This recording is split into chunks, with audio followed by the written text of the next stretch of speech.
उड़ीसा के ऊपर dry weather prevail हुआ है। मिनिमम तापमान की बात करें तो सबसे कम तापमान फुलवानी में 10 डिग्री सेल्सियस जो है दर्ज किया गया है। 24 घंटे में ज़्यादातर स्थानों पे जो है तापमान में जो है मिनिमम तापमान में बढ़ोतरी दर्ज की गई है। बाकी जो रेंज है वो 9 लाख के कैटेगरी में ही रही है। टिपारे भी अभी जो तापमान है सामान्य के आसपास जो है सब स्टेशन के आज जो है देखे गए हैं। उसके अलावा जो है हार स्टेशन पे फोग ऑब्जर्व की गई है, जिसमें 2 जगह पर डेंस फोग पाई गई है, जिसमें राउरकेला में सबसे कम 100 मीटर विजिबिलिटी और फुलवानी में 150 मीटर विजिबिलिटी जो है दर्ज की गई है। अगर हम सिग्निफिकेंट वेदर सिस्टम की बात करें तो फिलहाल उड़ीसा के ऊपर तो कोई भी सिग्निफिकेंट वेदर सिस्टम नहीं है। लेकिन जो हमारे जो कंडीशन जो बन रही है अभी उड़ीसा के ऊपर, तो जो हमारे एक बे ऑफ बंगाल में एक जो साइक्लोनिक स्टॉर्म बना हुआ है, जिसकी वजह से हम लोग पोर्ट में DW2 जो वार्निंग दे रहे हैं, उसकी जो पोजीशन की बात करेंगे तो साइक्लोन से जिसका नाम दित्वा है वो south west Bay of Bengal और अर्जाइनिंग नॉर्थ श्रीलंका के ऊपर जो है अभी वो नॉर्थ वेस्टवर्ड दिशा में मूव किया है पिछले 6 घंटे में 8 किलोमीटर प्रति घंटा की रफ्तार से।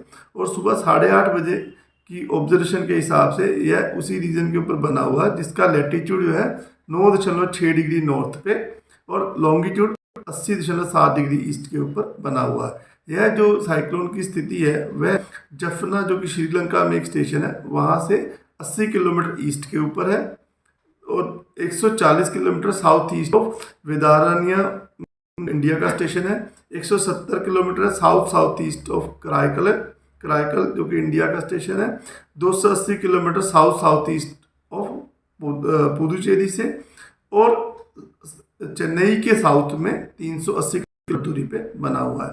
यह जो सिस्टम है आगे नॉर्थ वेस्टवर्ड दिशा में मूव करता हुआ संभावना रख रहा है और यह south west Bay of Bengal जो कि में तमिलनाडु पुदुचेरी और adjoining south Andhra Pradesh coast के पास कल सुबह मॉर्निंग में 30 नवंबर में पहुंचता हुआ दिख रहा है।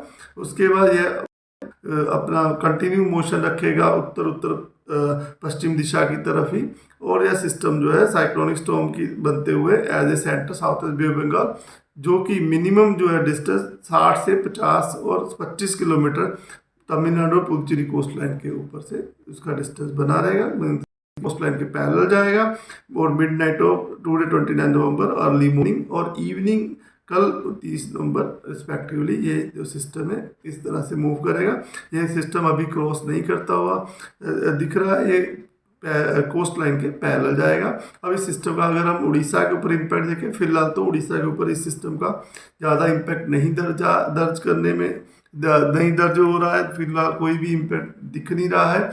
अगर फ्यूचर में अभी जैसे 1-2 तारीख के आसपास अगर सिस्टम आगे बढ़ता भी है ये सिस्टम तो ये कम डिप्रेशन बनेगा एक तरीके उसका कमज़ोर होने की संभावना रख सकता है। तो उसके से उड़ीसा में जो साउथ की कुछ वहाँ पे बादल वगैरह आने की संभावना है, छुट-पुट बारिश भी हो सकती है, वो हम लोकल एरिया फोरकास्ट में कवर किए हैं। बाकी day 1 to day 7 whole Orissa dry रहने की संभावना है।